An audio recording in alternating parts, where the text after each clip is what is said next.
नमस्कार.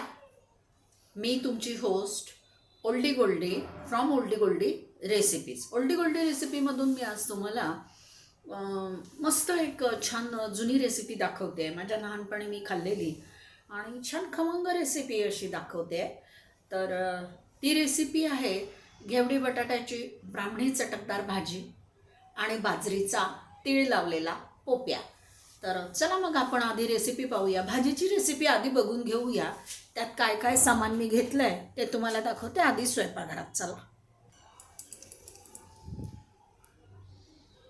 घेवडे बटाट्याची भाजी करण्यासाठी मोहरी, हिंग, हळद, तीळ, सुकं खोबरं, नंतर मीठ, नंतर हा जो कोलंबो मसाला आहे हा, दाण्याचं कूट, लाल तिखट, कोथिंबीर आणि थोडंसं हिरवं वाटण. तर आता आणि याच्यासाठी हा घेवडा मी असा बारीक चिरून घेतलेला आहे. चिरून म्हणजे निवडून घेतला आहे. आणि हा थोडासा बटाटा हातानेच कुचकरून घ्यायचा. आता आपण आपली भाजी सुरू करूया. आणि ही भाजी शिजायला आपण दुसऱ्या बाजूला लावू. त्यानंतर मी हे बाजरीचं पीठ घेतलं आहे. मग आपण पोप्या करू. आता या भाजीमध्ये थोडंसं तेल टाकते.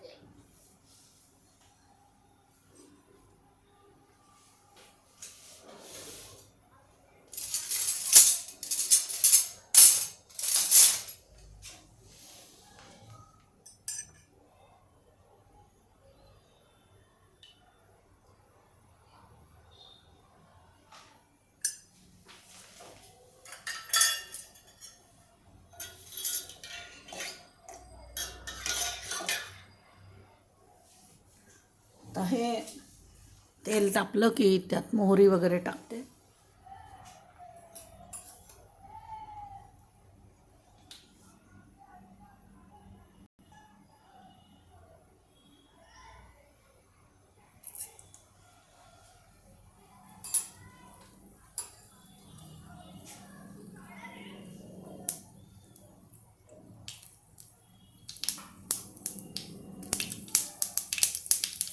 घेवडे बटाट्याची रस भाजी पण करतात.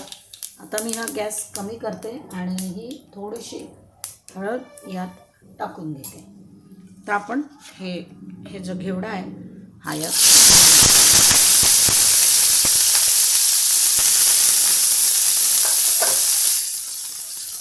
आणि हा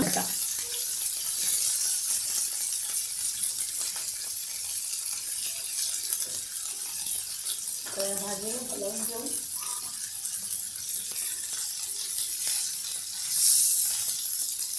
ताजा घेवडा आहे, पटकन शिजतो. आणि आता हा हिवाळ्याचा घेवडा छान असा गोड गोड येतो. आता हे थोडंसं जे मी वाटण केलं होतं हे वाटण एवढ्यासाठी घालायचं की थोडंसं यामध्ये लसूण आलं हे घातलेलं असतं. हे वरून सुकं घातलं ना भाजीला चव लागत नाही. आणि ते लसूण आलं बारीक होण्यासाठी त्यामध्ये कोथिंबीर घातलेली आहे. कढीपत्ता आताच घातला आहे. आता हे थोडंसं आपण जरा मिक्स करून घेऊया. आणि मग त्यानंतर यामध्ये मी पाणी गरम करून ठेवलेलं आहे. गरम पाणी घालून आपण भाजी तिकडे शिजायला लावतो आहे. पण त्याआधी या भाजीमध्ये आता हा जो कोलंबो मसाला आहे याची रेसिपी मी टाकणार आहे. डिस्क्रिप्शन बॉक्समध्ये हा मी टाकला आहे. याची चव फार छान लागते. मी घातला आहे. तुम्हाला हवा असेल तर तुम्ही काळा मसाला घाला, किचन किंग मसाला घाला, तुमच्या घरातला मसाला घाला, किंवा मॅगीचा घाला. मॅगी मसाला, मॅगी टेस्ट मेकर जे आपण केलं होतं तयार ते घालूया. ते पण घालू शकता. आता यामध्ये लाल तिखटही मी घातलेलं आहे. माझं हे काश्मीरी रेड चिली पावडर आहे कारण आपण हा ठेचा घातला त्यामुळे नाही. आणि हे मीठ, आता हे मीठ मी भाजीच्या अंदाजाने घातलेलं आहे. आता हा सगळा मसाला, मुख्य म्हणजे कोरडा मसाला आणि हा ओला मसाला आपण घातलेला, हा नुसताच घातला गेला आहे भाजीत. हा भाजीमध्ये आपल्याला छान शिजवून घ्यायचा आहे. तर आता आपण काय करू, यामध्ये थोडंसं पाणी टाकूया. ते पाणी गरम आहे माझं.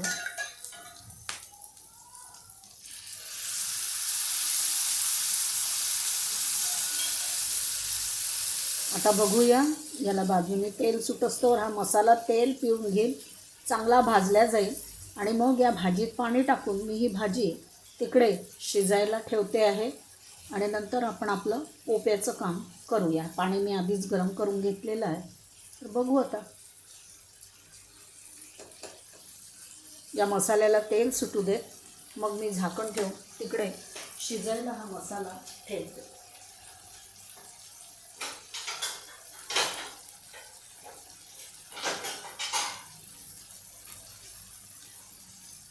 मोठं झाकण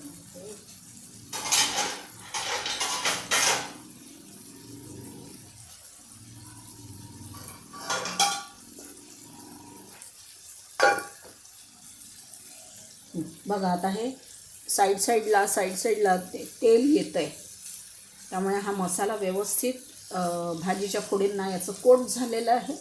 आपण आता पाणी टाकून तिकडल्या गॅसवर याला शिजायला ठेवून देऊ. मी हा गॅस बंद करते आहे. भाजी तशी लवकर शिजते. मीठ वगैरे टाकलेलं आहे त्यात.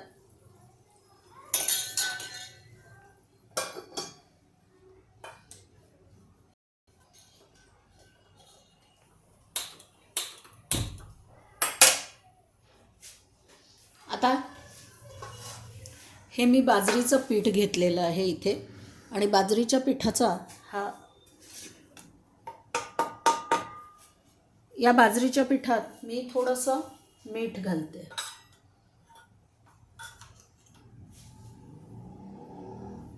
हा पोप्या कोरडा असतो, पण याच्यामध्ये म्हणजे असा सुखा असला तरी तो छान लागतो. थोडंसं तूप आपण या पोप्यात घालणार आहोत, कारण आपल्याला हा डायरेक्ट पुन्हा गॅसवर पण भाजायचा आहे. तर तो तूप असं सगळं छान त्याच्यावर हे होतं, काय म्हणतात त्याला, पसरतं सगळीकडे. आता माझा पोप्या छोटासा असल्यामुळे मी 2च पोपे करणार आहे. तर भाकरीच्या पिठासारखंच याला थापावं लागतं. ही हे कमी असल्यामुळे मी अगदी थोडं लागत मी गरम पाणी टाकणार आहे, कारण याच्यात तूप आहे. मग ते तूप त्या गरम पाण्याने थोडं हे होऊन जाईल. आणि हा मुख्य म्हणजे खूप असा घट्ट असं हे भिजवायचं असतं. हा चुलीवर भाजायचा, म्हणजे याचे तुकडे नको पडायला. जर असं ओलसर झालं ना तर ते तुकडे पडतात त्याचे. तर हे पीठ घट्टच हवं आपल्याला.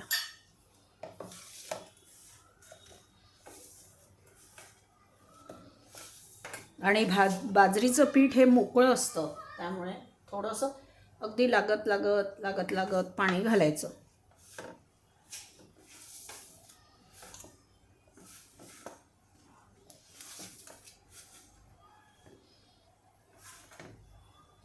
आणि असं पीठ असं म्हणजे असं चोळून असं मळायचं. आपण गव्हाचं पीठ जे असतं पोळ्यांसाठी ना, ते आपण असं एकत्र भरभर बोटाने एकत्र करतो, पाणी टाकतो आणि त्याला एकत्र करतो आणि नंतर मळतो. मी आता हे पीठ घट्ट भिजवून घेते. तुम्हाला मी फक्त प्रोसेस दाखवली, ही कशी आहे झाली की तुम्हाला दाखवते. हे अगदी घट्ट पीठ झालं आहे खूप, म्हणजे असं मऊ नाही, असं थापता येत नाही. तर हे जाड असतो हा, आणि असाच असतो, म्हणजे भाकरीसारखं असं लुसलुस पीठ नसतं याचं. मोकळं पीठ करायचं. आणि जाडसर हा पोप्या मी आता हातावर करून घेते. मला याला थापावं लागेल आहे थोडंसं, कारण याला तीळ लावतात खाली. आता असं हातावर काही असे हे तीळ लावता येणार नाही. झाला एवढाच असा हा जाड असतो. आता मी हे थोडंसं पीठ घेते ताटातच.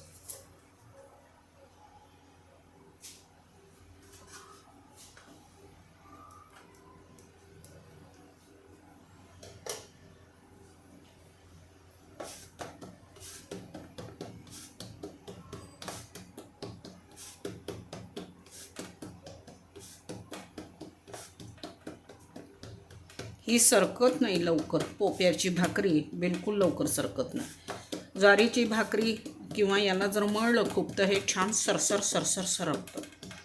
अजिबात सरकत नाही.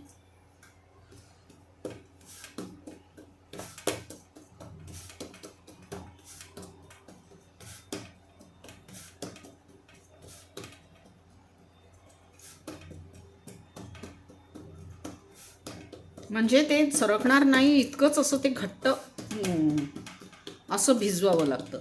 जर तुम्ही असं ओलसर भाकरीसारखं किंवा भाकरीचं असं सरकणारं पीठ भिजवलं तर मग बरेचदा डायरेक्ट तुम्ही जेव्हा गॅसवर भाजता ना, आपण हा चिमटा घेतो त्यांनी त्याचे तुकडे पडतात. मग म्हणून थोडंसं तसं तर चुलीवर वैलावर टाकली की ती वैल सरकवून आपल्याला ते तुकडा हा हा पोप्या बाहेर काढता येतो, पण तसं इथे होत नाही. मी यावर तीळ टाकून तीळ थापून घेते.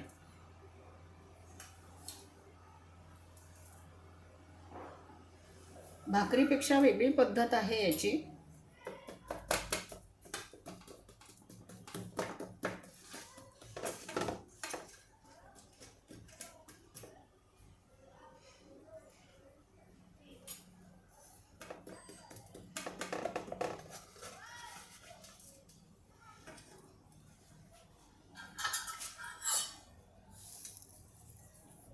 आता यावर आपण थोडंसं दूध लावणार आहोत.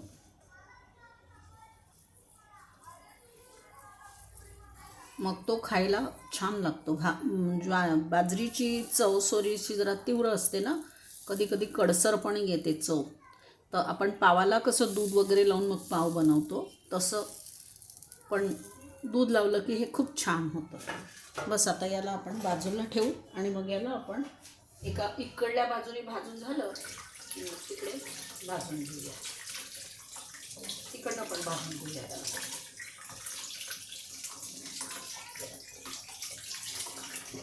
चूल असेल तर चुलीवर हा पोप्या पटपट पटपट पटपट होतो आणि वैलावर छान फुगतो पण आता मला इथे माहीत नाही गॅसवर किती फुगेल आणि मी बऱ्याच वर्षानंतर हा करते आहे, तर बघू आता.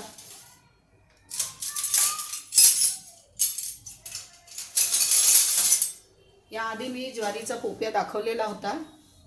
हे व्हायचं आहे अजून थोडं. यात आपण तूप टाकलेलं आहे. तूप आणि मीठ टाकलं आणि मग हा असा फुगला ना त्या याच्यावर वैलावर की तो खायला खूप खमंग लागतो.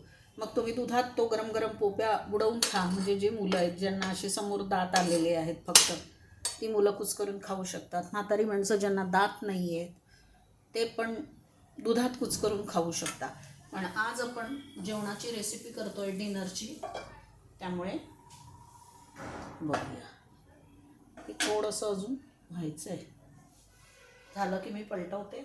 तोपर्यंत मी भाजीकडे बघते आणि आपला आता स्वयंपाक तयार झालेला आहे.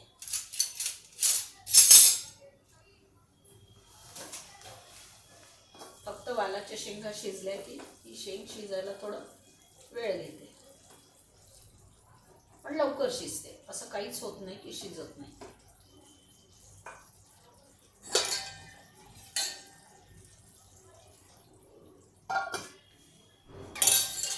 आता हे वरून छान झालेलं आहे.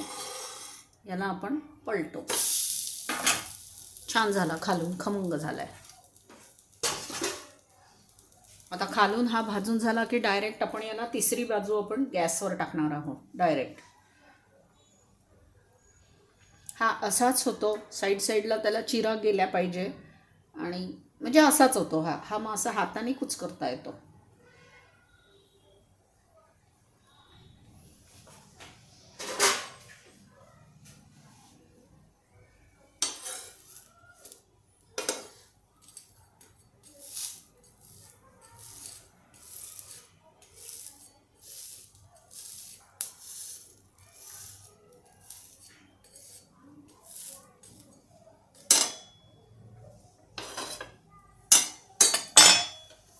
थोडंसं अजून करून घेते आणि मग आपण तिकडे त्याला टाकूया, गॅसवर डायरेक्ट टाकूया.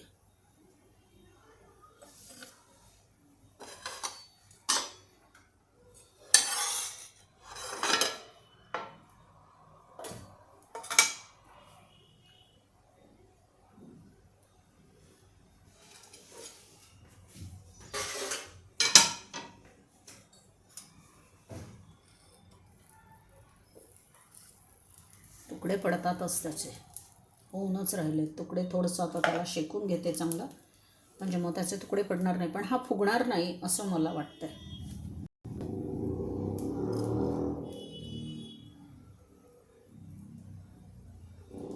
खायला मात्र खूप छान लागतो. दूध आणि तिळाची चव त्याच्यात खूप छान येते. कोणतंही स्मोकी फ्लेवरचं अन्न छानच लागतं. कारण आपल्याला अगदी आपल्या जेव्हापासून आपला उत्क्रांती झाली आहे तेव्हापासून आपल्याला स्मोकी फ्लेवरचं अन्न खायची सवय आहे.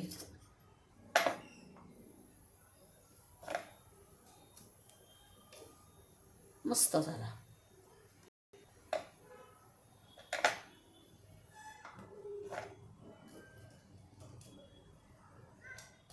मधून फुगला थोडासा, छान झाला. हा पोप्या मी आता असाच ठेवते. आता आपण भाजीकडे बघूया.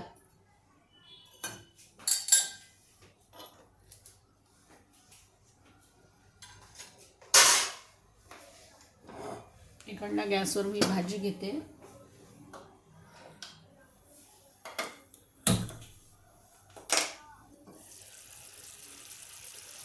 भाजी पण आपली मस्त तयार झालेली आहे.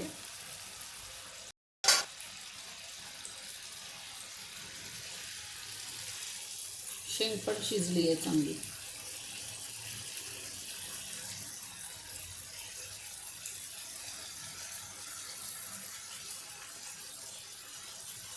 आपण प्लेटिंग करूया.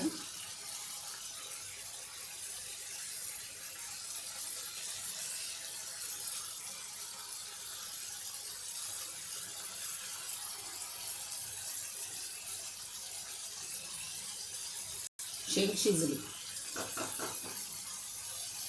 आता या भाजीत आपण सगळं टाकलं होतं. आता भाजीत आपल्याला हे तीळ मी भाजून घेतलेले आहेत ना, हे मी तुम्हाला सांगायचं विसरले. या भाजीमध्ये आता हे तीळ टाकायचे. हे थोडंसं दाण्याचं कूट 1 चमचा, जास्त नाही टाकायचं. थोडीशी धणे पावडर, बस चव येण्यापुरती. कारण बटाट्यामुळे तशीच ही भाजी छानपैकी घट्ट होऊन जाते. आणि भाजलेल्या तिळामुळे, धणे पावडरीमुळे भाजीला छान एक विशिष्ट चव येते.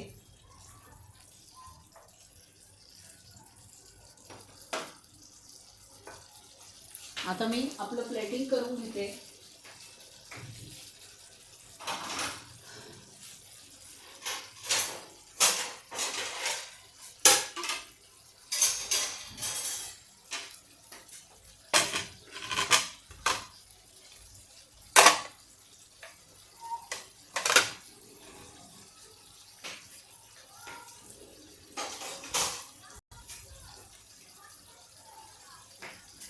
आपला हा पोप्या, यावर आपण तूप टाकूया.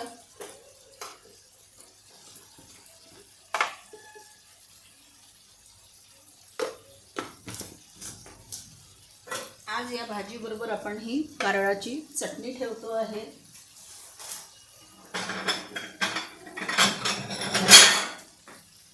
आणि ही भाजी आपण आता बोलमध्ये काढून घेऊया. मी गॅस बंद केला आहे.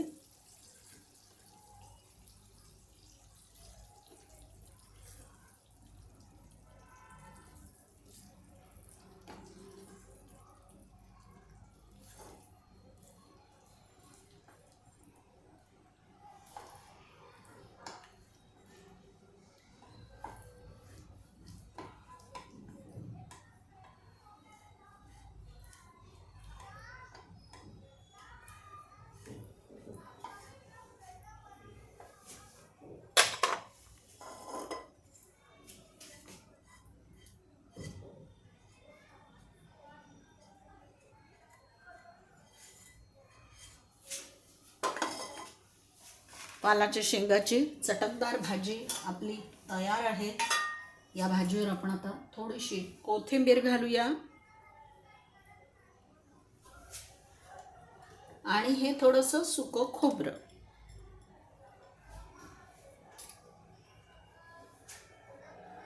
मस्त वालाच्या शेंगाची आपली भाजी तयार झाली. आपली ही आजची रेसिपी अगदी सुंदर तयार झाली. या पोप्याचा छान खमंग वास सुटलेला आहे. भाजीचाही खूप सुंदर आरोमा येतोय. आणि कारळाच्या चटणीचं तर काही बोलायलाच नको. आजची आपली रेसिपी तुम्हाला कशी वाटली ते मला जरूर सांगा. माझा नेहमीचा फंडा, बनाइए, खाइए, खिलाइए, आपकी उल्ली कुल्ली को अच्छी अच्छी कॉमेंट्स जरूर जरूर भेजिए. म्हणजे बाजरीचा छान खमंग पोप्या, कारळाची खुमासदार चटणी आणि घेवडा आणि बटाटा याची ब्राह्मणी चटकदार भाजी. धन्यवाद तुम्ही माझा हा व्हिडिओ पाहिल्याबद्दल.